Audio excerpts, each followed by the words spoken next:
नमस्कार साथीहरू, म आज दक्षिण कोरियाको योङइनमा रहेको वाउछोङसामा छु। म आज तपाईहरुलाई बुद्धको पवित्र स्थल वाउछोङसाबाट यसका दृश्य लगायत यहाँको महत्त्वपूर्ण कुरा यहाँहरूलाई जानकारी गराउने छु। आजको दिन विशेष छ किनकि हामी आज 2570औं बुद्ध जयन्तीको अवसरमा योङइनको वाउछोङसामा आएका छौं। यो किन पनि विशेष महत्त्व छ भने विशेष गरी नेपालीहरूका लागि योङइनमा रहेको वाउछोङसा एकदमै महत्त्वपूर्ण छ। यो वाउछोङसामा रहेको बौद्धको मूर्ति कोरियामा रहेको नेपाल सम्पर्क समिति दक्षिण कोरियाको सन् 2018 को कार्य समिति र यसको कोरियामा रहेका सबै साथीहरूले मिलेर यो वाउछोङसामा यो जुन हामीले फोटो खिचेका छौं यो पछाडी रहेको बुद्धको मूर्ति नेपाल सम्पर्क समिति दक्षिण कोरियाको टिमले नेतृत्व गरेर कोरियामा ल्याएर सबैबाट रकम उठाएर सहयोग गरेर कोरियामा ल्याएर स्थापना गरेको रहेछ। साथै यसको भवनको संरचना पनि नेपालको बौद्ध स्थल जस्तै छ।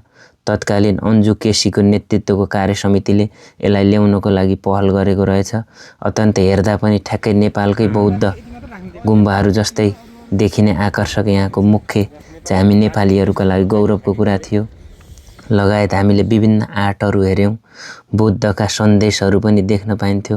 हामीसँग हाम्रा साथीहरू जानुभएको थियो, साथीहरूसँग गफ गर्दै रमाइलो गर्दै र त्यहाँ भएका ठाउँहरू बुद्धका विभिन्न मूर्तिहरू निहाल्दै गफगाफ गर्दै बाँकी हाम्रो अध्यक्षज्यूबाट गौतम बुद्ध नेपालमा जन्मे तापनि कोरियाले पनि बुद्ध धर्मावलम्बी भएको हुनाले यहाँ गौतम बुद्धको मूर्तिहरू राखेर गौतम बुद्ध छन्। र हाम्रो नेपालमा पनि नेपाली सम्पर्क समितिले विगत 2018 सालमा यहाँ नेपालबाटै गौतम बुद्धको मूर्ति ल्याएर एउटा आफ्नो छुट्टै गुम्बा बनाउन सफल भएर यो गौतम बुद्ध नेपालमा जन्मेका हुन् भन्ने एउटा झल्को पनि यहाँ दिन खोजिएको छ।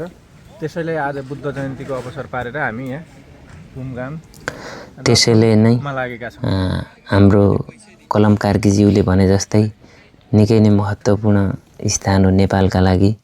हामीले हेर्दै फोटो भिडियो खिच्दै गफगाफ गर्दै विभिन्न मूर्तिहरूलाई अवलोकन गर्दै नेपालमै घुमेको नेपालकै बौद्ध तीर्थस्थलहरूमा घुमेको आभास भइरहेको थियो। शान्त वातावरणमा हरियाली वातावरणमा एकदमै हामीले पनि आनन्द महसुस गरेका थियौं।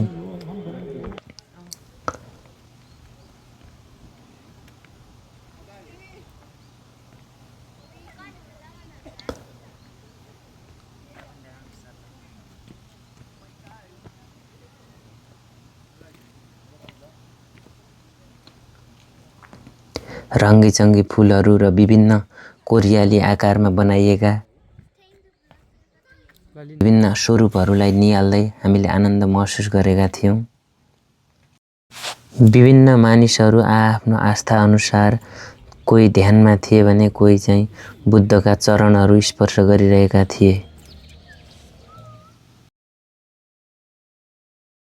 त्यसपछि योङइनमा आज कार्यक्रम पनि थियो।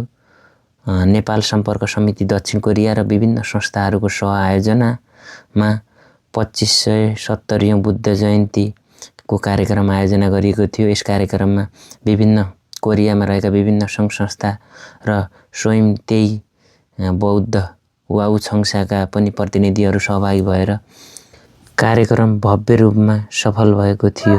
कार्यक्रममा बुद्धका सन्देशहरू पनि सुन्न पाइएको थियो। विभिन्न व्यक्तिहरूले बुद्धका सन्देशहरू प्रवाह गर्नुभएको थियो। हामीहरूले सामूहिक फोटोहरू खिच्यौं, साथीहरूसँग भेटघाट पनि भयो, रमाइलो भयो। भिडियो अन्तिमसम्म हेरिदिनु भएकोमा यहाँहरू सबैलाई धेरै धेरै धन्यवाद। यहाँको दिन शुभ रहोस्।